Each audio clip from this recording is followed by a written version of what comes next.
રાજેશભાઈ, મારો એક સવાલ એ કે અત્યારે કોનો જાદુ ચાલ્યો? જે રાહુલ ગાંધીએ ગેરંટી આપી હતી, કોંગ્રેસના મેનિફેસ્ટોમાં જે ઉલ્લેખ હતો કે 30 લાખ રોજગારીનું સર્જન અમે કરીશું, તેનો જાદુ ચાલ્યો કે પછી તેમણે એ આરોપો મૂક્યા કે 400 ને પાર જો ભાજપ જશે તો બંધારણ બદલી નાખશે?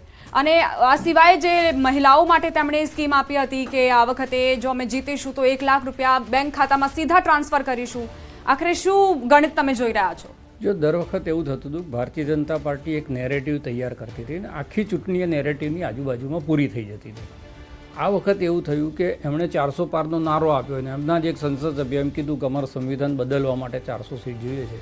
એને વિપક્ષે પકડી લીધું અને એમ કીધું કે આ લોકો સંવિધાન કેમ બદલવા માંગે છે, તો તમારી પાસેથી જ અમારું જે આરક્ષણ છે એ ખૂંચવી લેવા માંગે. આપણે જાણીએ છીએ કે દલિત અને ઓબીસી, SC ST આ વોટ બેંક જે છે એ દેશની અંદર કેટલી મોટી છે. એની અંદર અલ્પસંખ્યકોનું ધ્રુવીકરણ કરવાનું કામ ખુદ ભારતીય જનતા પાર્ટીએ કર્યું. એટલે અલ્પસંખ્યક, દલિત, ઓબીસી અને SC ST વોટ બેંક જે છે એ આકરા પાણીએ થઈ ગઈ. ક્ષત્રિય સમાજના આંદોલને ગુજરાતમાં કેટલી અસર કરી હશે કે નહીં કરી હોય, પણ ક્ષત્રિય સમાજના આંદોલને રાજસ્થાનની અંદર એની અસર બતાવી.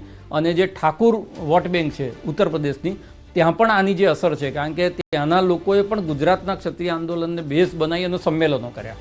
એટલે ક્યાંક ને ક્યાંક ગુજરાતમાં નહીવત અસર થઈ હશે, પણ એની જે વ્યાપક અસર છે એ રાજસ્થાન અને ઉત્તર પ્રદેશ બંનેમાં થઈ. ત્રીજી વસ્તુ એ થયું કે ઇન્ડિયા ગઠબંધને એક મેનિફેસ્ટો બનાવ્યો. મેનિફેસ્ટોની ચર્ચા બહુ બધા ઇલેક્શનમાં આપણે જોયું છે, કોઈ કરતું નથી.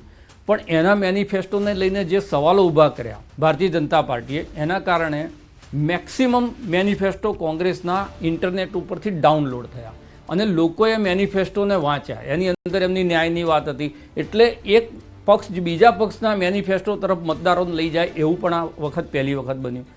ત્રીજી વસ્તુ એ બની કે તમે 2014માં એમ કીધેલું કે બહુ ઈ મહેંગાઈ કી માર, તો લોકો એમ સાંભળવા માગતા હતા કે 2024માં તમે એ મોંઘવારી વિશે શું કહેવા માગો છો? એક શબ્દ કોઈના કાને ના પડ્યા. બેરોજગારીની જે વાત થયેલી હતી, એટલે જે વાયદા પહેલાંના આપેલા હતા એના વચન પૂરા નહોતા થયા, નવી ગેરંટી આપી, તો લોકોમાં એક અવિશ્વાસ એ પણ ઊભો થયો કે ભાઈ તમારી પહેલી જે વાતો હતી એની જ પરિપૂર્તિ નથી થઈ, અને નવી ગેરંટીઓ છે તે એના ઉપર અમે વિશ્વાસ કેવી રીતે મૂકીએ? બીજું, કોંગ્રેસ ગઈ વખત જેટલી સીટ લડી હતી એના કરતાં 125 સીટ ઓછી લડી અને એના જે સીટો હતી એ બેવડે છે. એનો મતલબ કે એનો સ્ટ્રાઇક રેટ છે એ વધ્યો છે. જે ઉત્તર પ્રદેશમાં કોંગ્રેસનો વોટ શેર 10%થી નીચે જતો રહ્યો તો 9%ની આસપાસ હતો, ત્યાં આગળ કોંગ્રેસ આજે 7 સીટો જીતતી હોય તો ક્યાંક ને ક્યાંક કોંગ્રેસને જીવતી કરવાનું કામ પણ આ નેગેટિવ પ્રચારના કારણે થયું. બીજું, જે વ્યક્તિગત મુલાયમસિંહ માટે બોલાયું, કેટલીક પાર્ટીઓમાં એવું છે કે એના સમર્થકો એના નેતાઓ સાથે સંકળાયેલા હોય. જ્યારે તમે નેતાઓના સ્વર્ગવાસ પછી એના ઉપર કોઈ ટિપ્પણી કરો ત્યારે એક પ્રકારનો ઇમોશનલ જે છે ઘા ઉપર મીઠું ભભરાવા જેવું થાય, એ જીવતો થઈ ગયો. તમે પશ્ચિમ બંગાળમાં એ જ થયું. પશ્ચિમ બંગાળની અંદર તમે સંદેશ ખલીના એક જ મુદ્દા ઉપર આખી ચૂંટણી લડવા ગયા અને એની સામે જે સંદેશ ખલીનું સત્ય છેલ્લે 2 રાઉન્ડ પછી બહાર આવ્યું, એના કારણે લોકોને ખબર પડી. બીજું, તમે મહિલા સશક્તિકરણ, મહિલાના નામે જુદા જુદા કાટલા રાખો. મણિપુર માટે એક દ્રષ્ટિકોણ, તમે સંદેશ ખલી માટે બીજો દ્રષ્ટિકોણ, અહીંયા ક્ષત્રિય મહિલાઓ માટે એક દ્રષ્ટિકોણ, બ્રિજભૂષણ શરણસિંહ જે ખેલાડીઓ સાથે જે વર્તન કરે એના માટેનો જુદો દ્રષ્ટિકોણ. એટલે લોકોએ એ પણ વાત કરી. બીજું, જે સંસદની અંદર મહિલા અનામતનો ખરડો પસાર કર્યો અને એને પોતાના પક્ષે લેવાની કોશિશ કરી, પણ જ્યારે ટિકિટો આપવાને આવી તો ગુજરાતમાં ગઈ વખત 6 મહિલાઓને ટિકિટ આપી હતી, આ વખત 4 મહિલાઓને ટિકિટ આપી. તો લોકોએ એ પ્રશ્ન કર્યો કે ભાઈ તમે નૈતિક આધાર ઉપર ત્યાં તો ખરડો પસાર કર્યો છે, સંવિધાનિક સ્વરૂપ લે કે ના લે, તમે નૈતિક રીતે મહિલાઓને વધારે ટિકિટ આપી હોત તો ક્યાંક એ બાબતે તમે ગંભીર છો એવું દેખાત. એટલે જેટલા નેરેટિવ્સ ભારતીય જનતા પાર્ટીના હતા એ નેરેટિવની સામે કોંગ્રેસે એક એવો મુદ્દા ઊભા કર્યા કે જેના કારણે લોકો... 1 મિનિટ માટે રોકી રહ્યો છું. મોટી જાણકારી, 400 તો દૂર 300 ના પણ ભાજપને ફાફા પડી ગયા છે. કોંગ્રેસ મુક્ત ભારતનું ભાજપનું સપનું અધૂરું જ રહી ગયું તે સ્પષ્ટ લાગી રહ્યું છે. ભાજપને 400 બેઠકોનું જે સપનું હતું એ વાત ખૂબ જ દૂર છે. અત્યારના 300 સુધી જતા જતા હફતું જોવા મળી રહ્યું છે.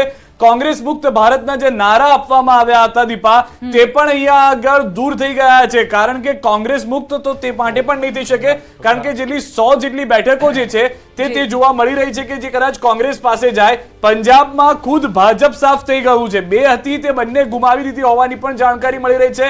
રામ મંદિરમાં મોદીને દંડવત ફળ્યા નથી એ વાત પણ સ્પષ્ટ થઈ ગઈ છે. જે દંડવત પ્રણામ કરવામાં આવ્યા હતા, પૂજન કરવામાં આવ્યું હતું, તે પણ અહીંયા ફળ્યું નહીં, કારણ કે અયોધ્યામાં જ ખુદ ભાજપ પાછળ ચાલી રહ્યાના સમાચાર હતા.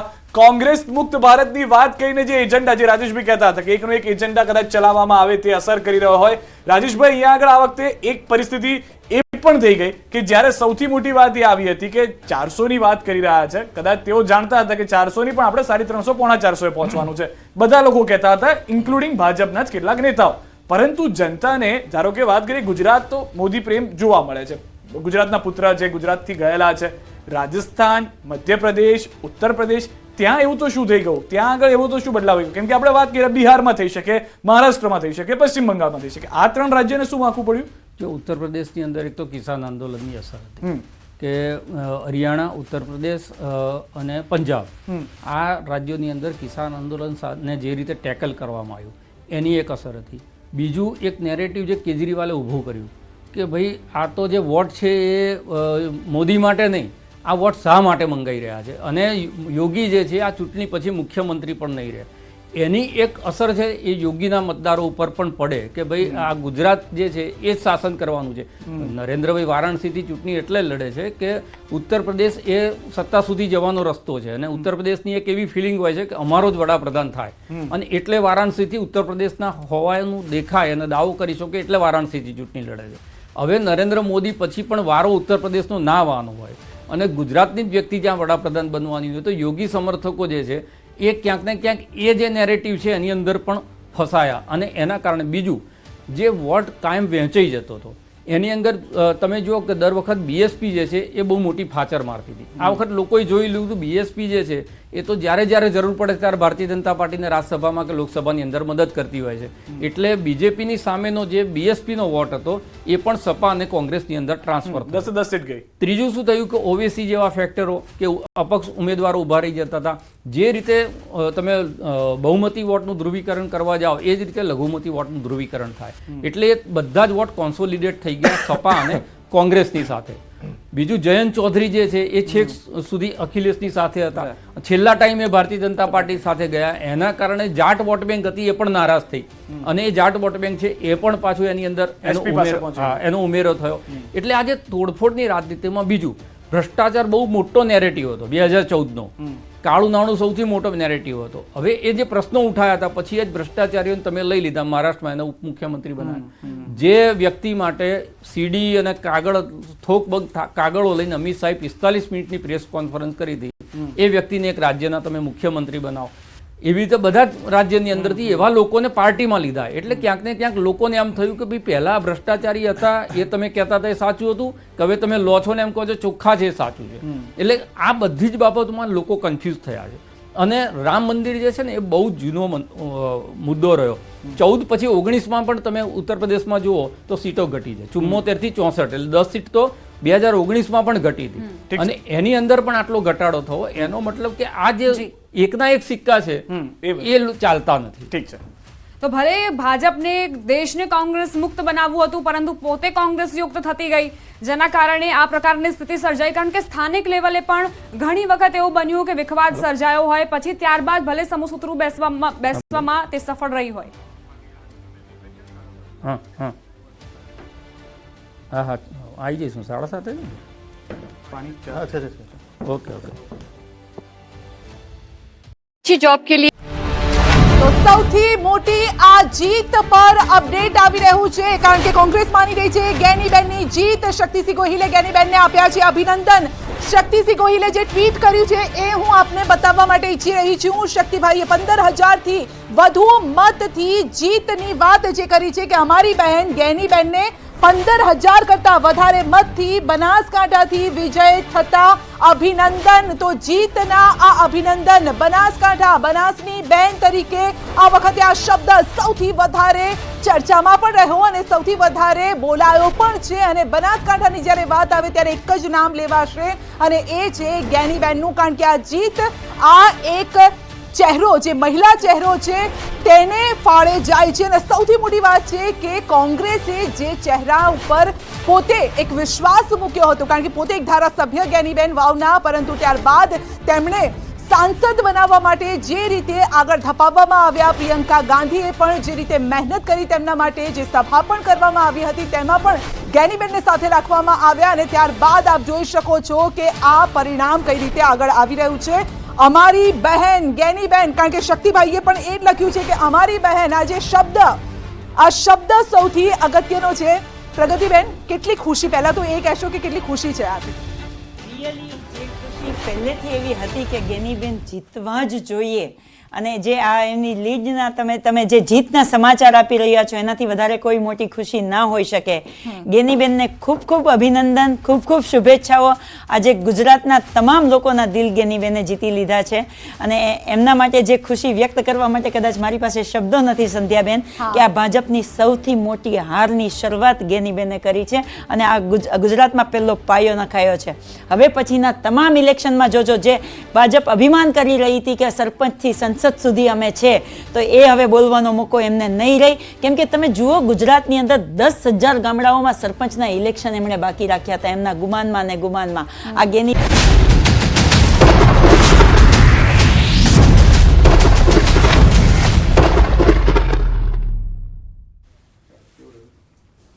તો મહત્વપૂર્ણ સમાચાર પ્રાપ્ત થઈ રહ્યા છે. ગુજરાતમાં જે 24 બેઠકો છે તેની ઉપરના વલણ જે છે તે જોવા મળી રહ્યા છે. ભાજપની હેટ્રિક પર કોંગ્રેસે બ્રેક મારી. પરિણામ પર CR પાટીલે નિવેદન આપ્યું. CR પાટીલનું નિવેદન પરિણામો બાદ 16-17મી લોકસભામાં 26 બેઠક ભાજપ જીત્યું હતું. 18મી લોકસભામાં જે કોંગ્રેસે બ્રેક મારી છે તેને લઈને CR પાટીલે નિવેદન આપ્યું છે. તેઓએ કહ્યું છે કે અમારી મહેનતમાં કંઈક કમી રહી ગઈ હશે, અમારે વધુ મહેનત કરવાની જરૂર હતી. સૌથી વધારે મહત્વની વાત, તેઓએ કહ્યું કે જ્યાં કચાશ રહી હશે, મતદાતા ભાઈ બહેનો અમારાથી કોઈ નારાજગી રહેશે તેવી વાત પણ તેઓએ કર્યું છે. જાણે અજાણે અમારી કોઈ ભૂલ થઈ હશે. આ તમામ મુદ્દાઓ જે કદાચ રાજકીય વિશ્લેષકો અને કોંગ્રેસ કહી રહ્યું હતું તે ખુદ હવે ભાજપના મોઢેથી નીકળતા જોવા મળી રહ્યા છે. મતદાતા ભાઈ બહેનોને અમારા પર જે વિશ્વાસ હતો કદાચ તે ડગી ગયો હશે. 5 લાખથી વધુ મતથી 4 સીટ જ જીત્યા છે. ભાજપના જે ઉમેદવારો હતા જે જીતીને તો આવ્યા છે, પરંતુ જે 5 લાખના સપનાની વાત હતી તે સાકાર થતું જોવા ન મળ્યું, અને જે લીડ હતી તે લીડ કેટલીક બેઠકો સુધી સીમિત થઈ ગઈ હતી. દીપા, 3 લાખથી વધુ લીડથી 6 સીટ જીતી શક્યા છીએ, અને 5 લાખથી વધુ મતથી 4 સીટ જીત્યા છીએ. 5 લાખનો જે પડકાર આપવામાં આવ્યો હતો, CR પાટીલને કાર્યકર્તાઓને એવી સૂચના આપી હતી કે 5 લાખની લીડ સાથે અમે આગળ વધીએ, પરંતુ થયું ઉલટું, અને ઘણી એવી બેઠકો છે જેની ઉપર માર્જિન ખૂબ જ ઓછું જોવા મળ્યું છે. 2 લાખથી વધુની લીડથી જીત્યા છીએ ઘણી એવી બેઠકો પર. યુસુફ પઠાણની પણ વાત કરવી જરૂરી છે. બરોડાના બહેરામપુરા ગયા, TMCએ તેઓને ઉમેદવાર બનાવ્યા. કેટલીક ટીકા ટિપ્પણી રાજેશભાઈ ત્યાં આગળ પણ થઈ હતી કે ક્યાંથી આવે છે યુસુફ પઠાણ, કેમ અહીંયા આગળ, પરંતુ એ નેરેટિવ ક્લિયર હતો. હું હિરેનભાઈ પાસે જોઉં તે પહેલા એક ક્વિક રિએક્શન આપણી પાસેથી કે ત્યાં પણ એક મમતા બેનર્જીએ જે આખું કહેવાય કોડિંગ કરી દીધું હતું, તમે કોઈ પણ જગ્યાથી આવો ફસાવાના તો છો, એ સફળ રહ્યું છે. આખી કિલ્લાબંધી જે હતી, તમે જો શત્રુઘ્ન સિંહાને પશ્ચિમ બંગાળથી ચૂંટણી લડાવી, યશવંત સિંહાને રાજ્યસભાની અંદર ત્યાં મોકલે છે, એટલે ઉત્તરભાષી જે વોટ છે ત્યાં આગળ, હિન્દી ભાષી વોટ, ઉત્તર પ્રદેશ અને બિહારના લેબર બહુ જ ત્યાં આગળ છે, અને એટલા જ માટે યોગીને ત્યાં આગળ પ્રચાર માટે મોકલવામાં આવે છે વારંવાર. એટલે આ બે, અને અહીંયાથી ગુજરાતથી યુસુફ પઠાણ, એટલે હવે આપણને બી એમ થાય કે યુસુફ પઠાણને વળી પશ્ચિમ બંગાળમાં, અને જે પાર્ટી આટલી મજબૂત સ્થિતિમાં હોય એ પોતાના પક્ષના કાર્યકર્તાને ટિકિટ આપવાના બદલે ગુજરાતથી એક ક્રિકેટરને લઈ જઈને ત્યાં આગળ ટિકિટ આપે છે અને જીતાડે છે. તો આ જે નેરેટિવ ઊભું થાય છે કે એક ગુજરાતીઓને બી મેસેજ જાય, બિહારના લોકોને પણ મેસેજ જાય, એ પ્રકારનું જે રાજકારણ છે એ TMCએ ત્યાં આગળ કર્યું છે. સૌથી વધારે મહત્વનું ધીરેનભાઈ અહીંયા આગળ એ પણ છે, કારણ કે જે રીતના દ્રશ્યો આપ જોઈ રહ્યા છો, ગેનીબેનના ભાવુક થઈ ગયા હતા. સ્વાભાવિક રીતે કદાચ આટલી મહેનત લાગી છે, એમાં રાજેશભાઈથી લઈને અનેક લોકો સહમત પણ હશે કે એકમાત્ર એવા ઉમેદવાર કે જેના માટે તમામ લોકો પોઝિટિવ હતા કે આ બેન જીતી શકે છે. એટલે ચોક્કસપણે કે આ લોકશાહીમાં એ જ કહીએ છીએ કે લોકશાહીમાં જ્યારે વાત સ્થાનિક લોકોને નેતૃત્વ આપવાનું, જનપ્રતિનિધિ પીપલ્સ એક્ટ કહેવાય, કે સ્થાનિક લોકોને પ્રતિનિધિત્વ આપવાનું હોય. પંચાયતથી શરૂઆત કરેલી જર્ની આજે પાર્લામેન્ટ સુધી પહોંચી જાય છે. ત્યારે ભેટી રહ્યા છે એ બળદેવજી ઠાકોર છે, જેમને સ્પષ્ટ ના પાડી કે હું ઇલેક્શન એટલા માટે નહીં લડું કે કારણ કે હું બાકીની સીટો પર કામ કરવા માંગુ છું. આટલું સકારાત્મક રીતે કોંગ્રેસનું વાતાવરણ છે કે અમે લોકો માટે સીટ છોડીએ છીએ, જેમ આદરણીય સોનિયાજીએ પણ કીધું કે હું પીએમ નહીં બનું, એમ અમારે છોડવાની ભાવના હોય છે. અને એ જ વાત આ અત્યારે જે જીતના દ્રશ્યો જોઈ રહ્યા છીએ એ સ્પષ્ટ દર્શાવે છે કે એમની કરેલી મહેનત, કાર્યકર્તાઓએ કરેલી મહેનત અને કોંગ્રેસના સંગઠને જે પ્રકારે શંકર ચૌધરીની વાત આવી કે અલગ અલગ સહકારી મંડળીમાં એમની પોતાની બેઠકો કરીને કામ કરી રહ્યા છે, ત્યારે કોંગ્રેસે પ્રેસ કોન્ફરન્સ કરી, કોંગ્રેસે ઇલેક્શન કમિશનમાં દબાણ કર્યું અને પછીનો આખો માહોલ બદલાઈ ગયો. એટલે આખું સંગઠન એક જગ્યાએ કામગીરી લાગેલું હતું અને એના પછી જ આ આપણને રિઝલ્ટ આપણી સામે આવે છે. અને હજુ સ્પષ્ટ કહું છું, ગુજરાતની સુજ્ઞ પ્રજાનો આ જીત છે. જેમને વારંવાર કહેલી જે તક્ષશિલા કાંડ થયો હોય, હરણી કાંડ થયો હોય, આ બધા કાંડ પછી પણ જો એમ લોકો કહેતા હોય કે 5 લાખની લીડ મળશે અને અમે જે છીએ એને ચૂપ થાવ અને બેસી જાઓનો સંદેશ આ ગુજરાતી જનતાએ આપ્યો છે. એ સ્પષ્ટ જે મેં બંગાળની વાત કરી, બંગાળની જે ધરતી છે એ રિવોલ્ટની ધરતી છે. ત્યાં હંમેશા આ પ્રકારનો રિવોલ્ટની જે વાત કરતી હોય થતા હોય છે. ત્યાં ભાજપની લોકોએ ખોટી નેરેટિવ સેટ કરવાની વાત કરી, હિન્દુ મુસ્લિમ કરવાની વાત કરી, ત્યાં અલગ અલગ પ્રકારે એનઆરસીની વાત કરવામાં આવી, સીએએની વાત કરવામાં આવી. એટલે આ બધું લોકોએ ત્યાં નકાર્યું છે. આ સમગ્ર દેશમાં ખાલી એક વચ્ચેનો પટ્ટો જે કહી શકાય, મધ્યપ્રદેશ છે, છત્તીસગઢ છે, રાજસ્થાન છે, એ હિન્દી બેલ્ટમાં જ એમનું હજુ પ્રભુત્વ થોડું રહ્યું છે. અને ગુજરાતની વાત કરીએ, બાકી બધી જગ્યાએ તમે સાઉથમાં જે કોંગ્રેસ પક્ષ પહેલાથી કહેતી આવી છે કે સાઉથમાં સાફ અને ઉત્તરમાં હાફ, એ જ પ્રકારના રિઝલ્ટ આપણી સામે આવ્યા છે. ઠીક છે દીપા. રાજેશભાઈ, સવાલ એ કે ગેનીબેન એવું જ કહેતા જોવા મળતા હતા કે મામેરું ભરજો, બનાસની બેન છું, અને બીજી તરફ કોંગ્રેસ તરફથી એવા આરોપો પણ મૂકવામાં આવતા હતા કે અમારા ખાતા ફ્રીઝ કરવામાં આવ્યા છે એટલે અમારી પાસે નાણાં નથી, અમે કેવી રીતે ચૂંટણી પ્રચાર કરીશું. એટલે શું એ જાદુ ચાલ્યો છે? એક ઇમોશનલ ટચ મહેસૂસ કરતા હતા મતદારો? એક વાત આમાં એ પણ એડ કરવા જેવી છે, ગેનીબેને ચીમકી પણ આપી હતી અધિકારીઓને કે જો હું આવી ગઈ તો તકલીફ થઈ જશે, અને હવે આવી ગયા છે. જીત્યા પછી પણ એમણે ચીમકી આપી. જીત્યા પછી એમણે એમ કીધું કે મારા મતદારોને ડરાવવાનો કોઈ પ્રયત્ન કરશો તો હજી ગેનીબેન જીવતી છે. આ એમણે જીત્યા પછી પણ કીધું. એટલે લોકોમાં શું થાય કે એને એમ લાગે કે આ મારા માટે લડવા માટે પર્સનલ ટચ. એટલે બીજી વસ્તુ એ છે કે 80-90ના દાયકામાં આપણે આવી ચૂંટણી લડાતી જોતા, એ ચૂંટણીની યાદ આપણે અપાય. અશોક ભટ્ટ મને યાદ છે, ખાડિયાથી વિધાનસભા લડતા હતા અને મજૂર યુનિયનના નેતા હતા જે તે વખતે. તો એ આવી રીતે જોડી લઈને નીકળે અને 5 માણસ હોય ઘરમાં તો એમ કે તમે 5 રૂપિયા આપો, તમે 5, એટલે હું આજથી મારા મતની ગણતરી શરૂ કરું. તો મારા અહીંયા જેટલા કોઈન માંગતા કે 5 કોઈન આપો, મારી પાસે 1,00,000 કોઈન ભેગા થશે તો મને નક્કી છે કે 1,00,000 વોટ મને મળ્યા. આ જે ચૂંટણી લડાતી એમાં પ્રજા કનેક્ટ થતી. તો મેં આ રૂપિયો આપે છે એનો મતલબ કે મેં વિશ્વાસ આપ્યો. અહીંયા એમના જે જગ્યાએ એમણે ખોળો પાથર્યો, એમ મામેરા ભર્યા, એનો મતલબ કે લોકોએ પોતાનો વિશ્વાસ એમને ચૂંટણી પહેલા આપી દીધો. એટલે બહુ સરસ રીતે. બીજું છે જે મહિલા સશક્તિકરણ શું કહેવાય, આ કહેવાય જે રાજકારણથી સુખ છે. આપણા જ ઘરના કોઈને એમ કે સ્ત્રીને ચૂંટણી લડાવવાની આપણે કેવી આમાં નથી નાખવી મારે. પણ આ ગેનીબેન જેવા લોકો એક મહિલાઓની અંદર એક આત્મવિશ્વાસ ઉભો કરે કે ભાઈ રાજનીતિ જે છે એ તમે સ્વચ્છ રહીને લડો છો અને સિસ્ટમ સામે લડો, પક્ષ સામે લડો, તમે સાચા હો તો જનતા તમારી સાથે રહે છે. બીજી કોંગ્રેસ માટે શીખે છે જે કાયમ માટે કહે છે ને કે ભાજપનો સંસાધન, ભાજપના પૈસા, ભાજપનું ઇલેક્શન કમિશન, ભાજપનું ઈડી, સીબીઆઈ આના કારણે મારી છે. આ બધા જ બહાના છે જે ગેનીબેને મારીએ ચડાવી. એટલે કોંગ્રેસ માટે પણ આ મેસેજ છે કે ભાઈ તમે બહાના કર્યા વગર, તમારી પાસે કશું જ ના હોય, તમારી પાસે માત્ર એક જુસ્સો હોય ચૂંટણી લડવાનો. પરિણામ જે પણ આપણે કાયમ એવું કહેતા હતા કે ગેનીબેન હારે કે જીતે, ગેનીબેન જે રીતે ચૂંટણી લડ્યા છે એ રીતે જીતી ગયા બરાબર છે. અને એટલા જ માટે આખા ગુજરાતની નહીં, હવે તો દેશની અંદર પણ, કારણ કે આ તો ગુજરાત છે એ તો ગૃહ રાજ્ય છે મોદી શાહનું, એમાંથી એક સીટ જાય એટલે નેરેટિવ આખા દેશમાં ચર્ચાનું કેન્દ્ર. અને આજે એ ચર્ચા ચાલી ને. બીજો જો એક સરસ મેસેજ ઇન્દોરથી મળ્યો. ઇન્દોરમાં જે રીતે કર્યું, હા, નોટામાં 2,18,000 વોટ. એટલે લોકો એવું કીધું કે જેને હરાવા જીતાડવા છે અમે જીતાડતો, અમારો અધિકાર તમે કેવી રીતે છીનવી લઈ શકો. એટલે આ પણ નાના મેસેજ છે, પણ પોલિટિકલ પાર્ટીઓ જો સમજે તો લોકતંત્રની ખૂબસૂરતી શું હોઈ શકે. આપણે 2004માં જોયું છે, 2014માં જોયું છે, ને આજે 2024માં જોઈએ. અને એટલે કાયમ કહીએ ને કે લોકો તો યાર હવે નથી બોલતા, લોકો તો આ સમસ્યાઓ પર ગમે તે મોરબીનો પુલ પડી જાય તો લોકો વોટ આપે છે. એ નથી, લોકોને જ્યારે જવાબ આપવો હોય છે. એટલે કાલથી નવું નેરેટિવ આવી ગયું, કાલથી નવું, આજથી જ નવું નેરેટિવ આવી ગયું છે હવે. બિલકુલ. અને આપણે કોંગ્રેસની બહુ ટીકાઓ કરી, અત્યાર સુધી કોંગ્રેસને સંભળાયું છે, પણ જરૂરી હતું ને. હા. અને બીજું જે ઈવીએમ ની વાત કરી ને, ઈવીએમ ની એક સરસ વાત કહું. ઈવીએમ ની જે વાત કરી, દાખલા તરીકે આપણે વિશ્લેષણ કરીએ, તમે પત્રકારિતા કરો છો, વારંવાર કોઈ સામે બેઠેલો માણસ એમ કે તમે તો ભાજપના પ્રવક્તા છો અને તમે કહો કોંગ્રેસના, ક્યાંક ને ક્યાંક આપણું કોન્શિયસ બાઇટ થાય, આપણી આક્રમકતા છે ને અમુક મુદ્દા ઉપર નીચી થાય. ઈવીએમ ઉપર વારંવાર સુપ્રીમ કોર્ટ સુધી ગયા, ઇલેક્શન કમિશન ઉપર સવાલ ઉઠાય, એના કારણે શું થાય, ઇલેક્શન કમિશન એક દબાવ અનુભવે અને જે જગ્યાએ આખા દેશની અંદર થતું નથી હોતું, પણ જે જગ્યાએ કોઈક એવા કમ્પ્લીટ લોટો હોય, જેમ આપણે ધોળકામાં કર્યું હતું કલેક્ટરે, એવું જે લોકો કરતા હોય એના ઉપર એક પ્રેશર આવી જાય. અને આ દ્રશ્યો બધું કહી રહ્યા છે. હાલમાં જે દ્રશ્યો છે ગેનીબેનના, ભાવુકતાના દ્રશ્યો, જીતના દ્રશ્યો, 25 વર્સિસ 1ના દ્રશ્યો, કોંગ્રેસની જીતના દ્રશ્યો.